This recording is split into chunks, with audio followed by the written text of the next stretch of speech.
Okay, so mumbere umalmanji wetu tunulira tuva ku mchala Nabbi. Tolisho obugere bwali wate bwali bo. Nabbi muyayi. Nabbi yali muyayi. Yo muyayi complete.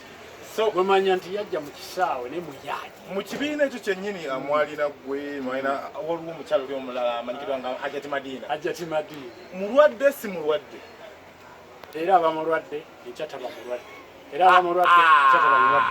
Kuba abaana basamira nnyo. Hajjati Madina n'emizimu gyamukubako twali sayiti zeruwere. Kiweewa n'amunyenyeza ensaasi. N'azuukuka. N'akuba bibuuzi. Kakati waliwo abantu nga bo sibeewuunya ku bye batuukako. Sibeewuunyiza ddala. Kuba kati era owulira okumanya abaana abo abasinga baali basamize. Wawulidde waliwo eyakoze n'essaala. N'akyusa n'amanyi. Kati abaana abo bonna baali basamira nnyo. Mage Kayima yasamirira ngao ke 2020 Mr. Gadget King of Analysis Rupio kubaje Star TV ne Metro FM tuwangu. So mumbere no nakulwa lero ku channel ya FM tujja tunonya ku bantu abenjawulo enkola ya video of course tujje ne tutambula mpola so nakulwa lero negata ko kubanganyiriza muganda wange TV omudiro omwana wani ntandikirewa omwana wani kati waliwo akakubenyi wakaita Mailasi so njaga tuno hino umalu mwanje nsawuze kubaje ko nabaje kumideko kumwena ku channel ya kugata ne Star TV tuwalo mwanje wamune ku Star TV amanya bamita umalu mwanje mwe bali nnyo kuwagira miziko abana Uganda mwe bali nnyo kwagala umalu mwanje okuviira daliri gye yatandikira kanyenyenga akadi ne mumuyisa mu revival nakati wali owai covid yono tutandikirawo covid yakuyisiza ate zampisiza sibubi wayondabyeko nga nsaba emmere naye ate tonnagaba okugaba ngabire mu kamera nze ngabire mu kimugunyu nina abaana batemu umalu mwanje bebaluwa bateekamu ettaffaali kati bo bagenda buli omu agabirako munne n'agabirako munne nze saagala kikolera mu kamera so umalu mwanje obulamu bugamba kitala myaka emeka mu system emyaka kati tegiweze 16 nyimba meka kyazimanyi muwendo kubanga natandika lulumbi baleta kanyenyenga akade munne awo bagambira nti ofaanana mayinja bagamba omusajja afaanana mayinja gwene mayinja ani afaanana munne ani yali afaanana munne eddoboozi ebiseera ebyo ye yansooka mu kintu so bagamba nti omuntu ono ayimbye aleka yeyakola atya yafaanagana oli kati n'olwekyo essaawa zino kati ku Mailasi gwendi weeyawula dda tubadde tuva ku kanyenya akadde tuddawa nabimpa akafu ne Mage Kayima revival tugitandika awo wennyini njagala buli kyokwatako nga tutambula twebuuza Mage Kayima yalina obugere bwente okay so mumbere umalmanji wetu tunulira tuva ku mukyala Nabbi tolisho obugere bwali wate bwali bo Nabbi yali muyayi complete. So gwemanya nti yajja mu kisaawe ne muyayi mu kibiina ekyo kyennyini amwalira gwe mwina waliwo omukyalo oli omulala amanyikirwa nga Hajjati Madina. Mulwadde si mulwadde. Era abamulwadde ekyataba mulwadde. Era abamulwadde ekyataba mulwadde. Kuba abaana basamira nnyo. Hajjati Madina n'emizimu gyamukubako twali sayiti zeruwere. Kiweewa n'amunyenyeza ensaasi. N'azuukuka. N'akuba bibuuzi. Kakati waliwo abantu nga bo sibeewuunya ku bye batuukako. Sibeewuunyiza ddala. Kuba kati era owulira okumanya abaana abo abasinga baali basamize. Wawulidde waliwo eyakoze n'essaala. N'akyusa n'amanyi. Kati abaana abo bonna baali basamira nnyo.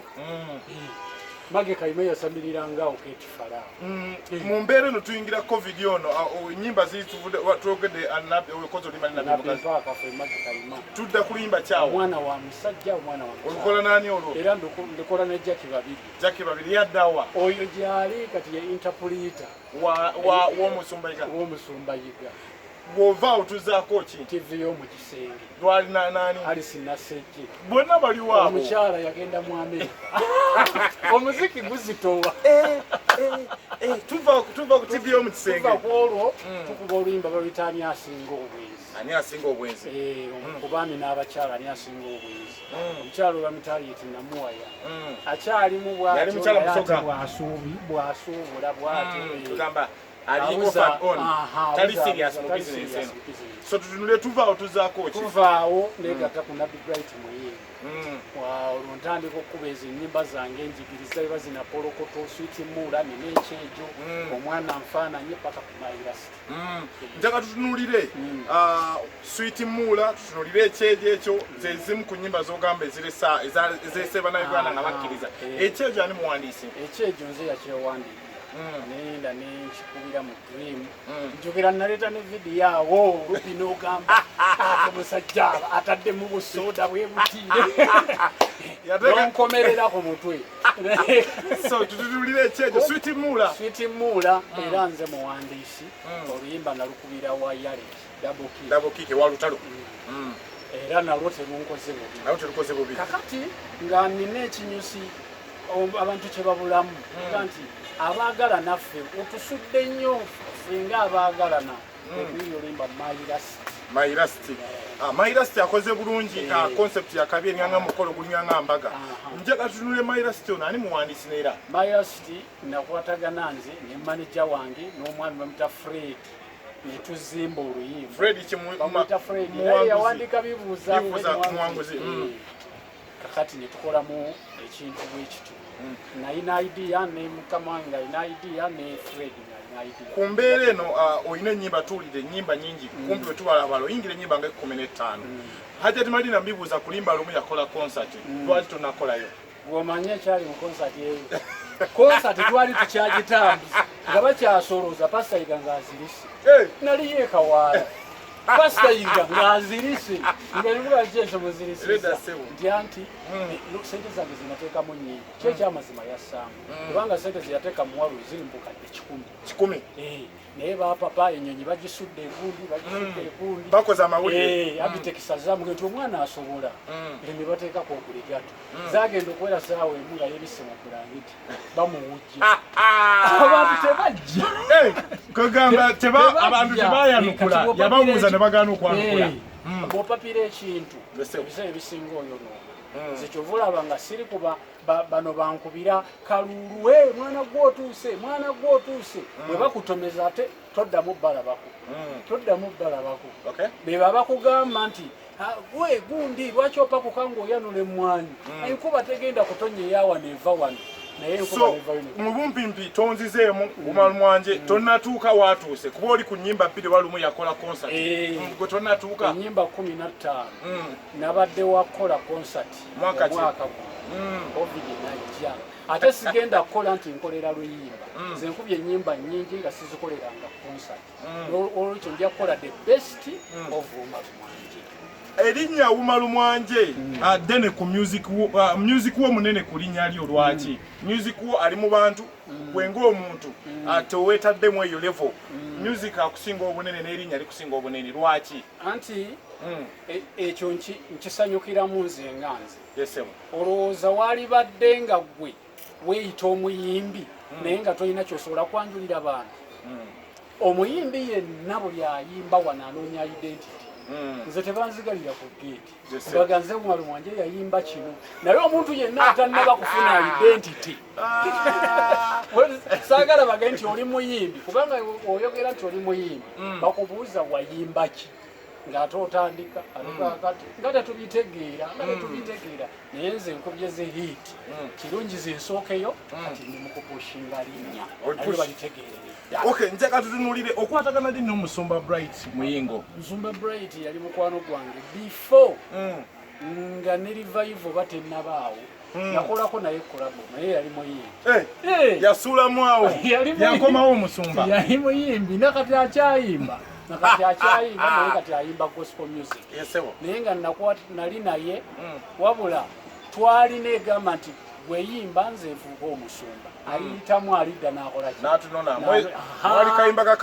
aliyitamu alidda n'akolaki ate naye bwalaba ng'ate ayiseemu ng'ate iva eneegize n'aga nti Wumalumwanje kyangu tukole ki njaga tutuulire mu mbeera eno emabegako awo tutuulira amawulire gwe n'Omusumba mufuna obutakkaanya ng'ayagala oyimbire sayidi emu ya politics oli sayidi ndala kyekigwawo awo lwali luyimba lubangamba nti nyimbe nga nina batemu gye nyimbira olwo oli ya blue red yellow baali bangambye nyimbire yellow gwengo yagala kuyimbira wa sinnavaayo okugamba nti oba njagala kuyimbira mu politics kubanga bwe nayimbira yero waliwo abajja okunkyawa waliwo abajja audience gyenja okwesalako ate ne bwe nagamba nti kanyimbire eno waliwo audience ejja okukola ki n'olwekyo nze ndi muyimbi ayimbira bonna mbeetaaga so mu kusika omuguwaawo osigala ku management ki ekyatuukawo nsigala ku management badde manya omanager agamba yitaawo ogenda olemerera n'agamba nti waayi kumala omwanje oba aganye nze kambyeyimbi nayiwawo omubiri njatulire Umar Mwanje embeera ya music eno olabise ng'osigadde oli mukakama amidst all the big songs tuwulidde oba ennyimba ezikutte ennyimba ezikola essente ki ekikufudde okuba nga okyali mukakamu ekinfudde okuba nga nkyali mukakamu bangi bannange bendabyeko abamu nga twatandika nabo okuyimba abalala nga bazze ne basangawo mu system naye olw'amalala nairiwawati nga kati onoonya gye bali nga tokyakola ki kati nze omuntu bulamu bwange bunnyambye nnyo nti ewantu mbeerawo paka oli mukama wange bennyini newatukeseera naga nti ekintu nze nkiremereddwa so se muyimbi yakoze eki revival band namalamu emyaka 6 naliwo ng'etandika n'obeerawo ng'egwa nembeerawo ng'egwa era n'ebyafaayo byagwa ndaba kakati nze obuntu bulamu bunfuula okuba nga nkwatagana n'abantu Umar Mwanje tutegere oli mulokole toli mulokole kanzo kenkubuuza ekyo ekisooka ogenda kiddamu ekyokubiri lwaki otambulira nnyo mu basumba watula tuvudde eriwo omusumba yiga kati oli musumba Nabi Bright siri mulokole ndi musajja musiraamu newaffe wonna basiraamu naye abantu abanyanguyidde nnyo babadde basumba sinafunayo sheeki ankubira simu n'aŋŋamba nti jangu ngenda kuteekamu sente za music kubanga ate ffe saidi eyaffe eri ey'obusiraamu egamba n'okuyimbira ddala togwanidde nakola ki tolina kuba ndongo ate ng'omulimu guno bwe gutubeezaawo bwe tuyimirizaawo so mbumpimpi enkwataganayo n'omusaayi oguli mu basumba be banyanguyira be bagamba tugenda kuteekamu buzibu ki bw'osanze mu industry eno nga kisana kuba nga nkudduka industry ngisanzeemu obuzibu bumu nti enyimba ezimu ze nakubanga abamu bagambanga sizize zaani za Ronald Mayinja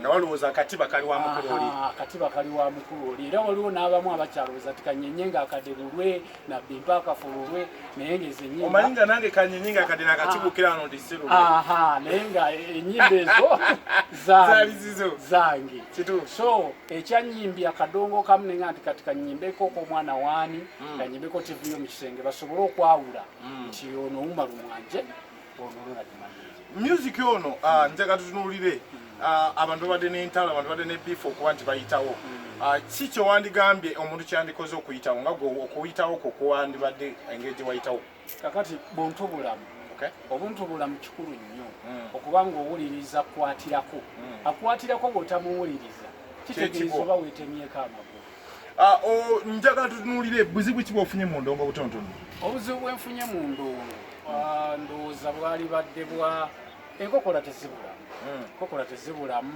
ate kati n'endongo kati weetuuse eno eriwo obuzibu bwayo bungi nti esooka erimu simanyi eno ttiimu gundi eyagala ekusendewo eno ttiimu gundi ebeerewo okitegeera buli kimu ekintu ekya music kyayonooneka kakati olina okukibaamu ng'omaliridde nti wano we nayingira nakkiriza omukira gw'enkima gunkooneko njaga tutunule Umar Mwanje project eno empya Myras project okoze bulungi ani yagiriko ku video bamuyita aba Avatar Kimula ye yali director so ye CEO ye director ate wekifaananyi Myras ono akoze bulungi mbaagala n'abantu bajagamba omusajja atukubira obuyimba bw'omukwano oli mufumbo ndi mufumbo n'abaana bameka abaana musajja Muganda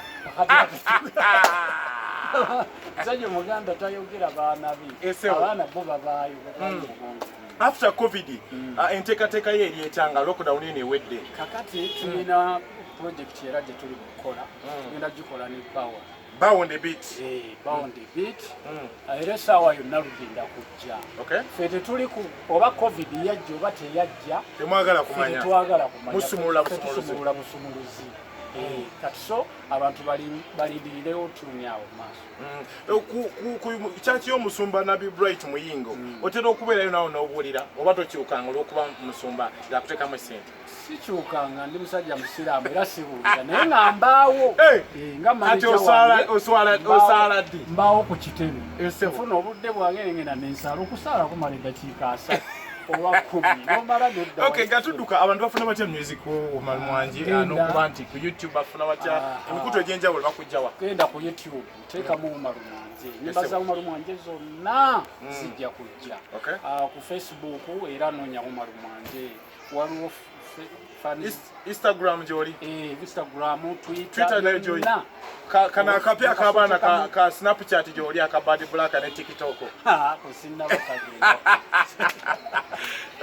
Nsaba abantu bampeera obukamalaisa akapeera katini nnyo nga tusibula channel yaffe eno n'abalabi abatugoberera mu nsi yonna okubukinga okufuna ku bifulumba covid yo naawedde bakufuna batya? Banfuna kasita okubira manager wange omufuna bw'oba tosobodde ekyo endagiriro y'ennyangu ojja ku kanisa ye wali ofiisi za Tower Entertainment eri Namuŋŋoona awo mu Lubigi oba ng'era ewaba obuliddwa enamba wogirina mu mutwe ogisoma 0759 14 64. Manager w'omulina abantu bawakapeera tukuteffe gwasembye hani wange gwasembye mayirasiti n'empeta gyenkwambaza kati wallahi yesembye mayirasiti monadini eyazotugata kakasa yasembye mayirasiti.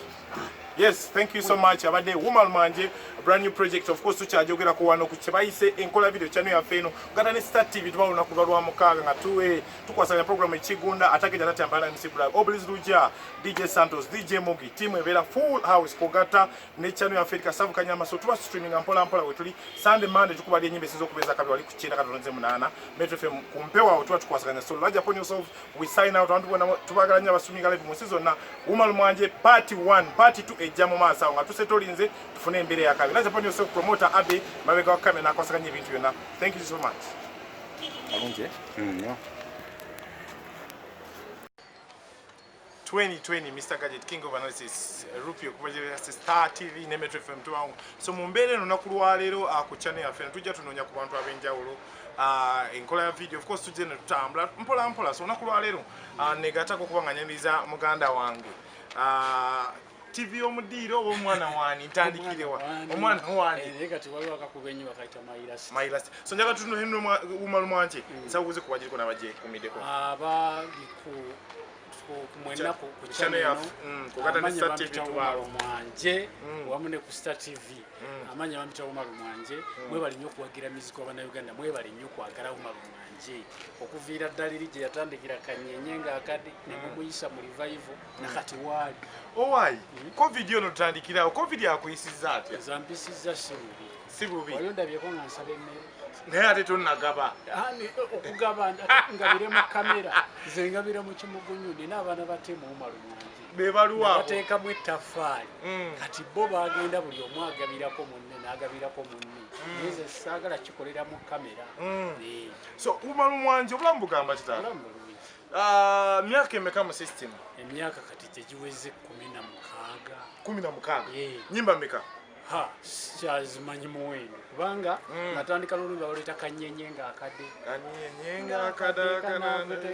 munne awo bagambira nti ofaanana mayinja bagamba omusajja afaanana mayinja gwene mayinja ani afaanana munne ani yali afaanana munne eddoboozi ebiseera ebyo ye yansooka mu kintu so bagamba nti omuntu ono ayimbye aleka yeyakola atya yafaanaga n'oli kati n'olwekyo